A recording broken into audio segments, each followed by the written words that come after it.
Good morning, everyone.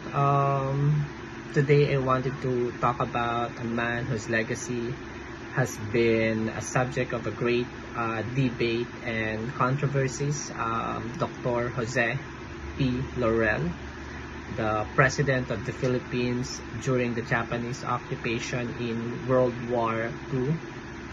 The questions that many of us still grapple with is that whether if Dr. Jose P. Laurel is, remembered as a hero or maybe a traitor. After watching the video, I believe that Dr. Rizal deserves to be recognized as a hero and a nationalist, but not a traitor. To begin with, let's understand the context of Dr. Laurel's leadership. So, he was thrust into power during the darkest periods of the Philippine history, the Japanese occupation. The Philippines had already suffered much under the brutal reign of the Japanese, and the people were desperate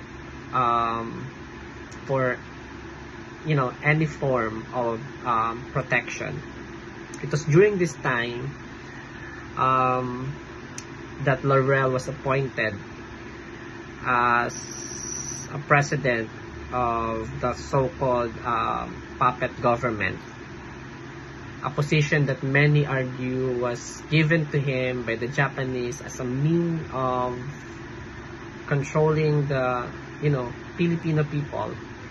This, of course, has led to accusations that was simply a collaborator, a puppet who worked for the enemy.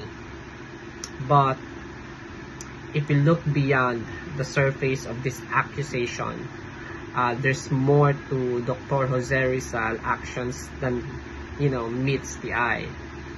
Some historians argue that he wasn't working as a mere puppet, but instead he was playing a complex role, one in which he sought to protect the Filipino by minimizing the damage caused by the Japanese. So Dr. Laurel, in fact, followed Manuel Quezon, who advised him to stay and cooperate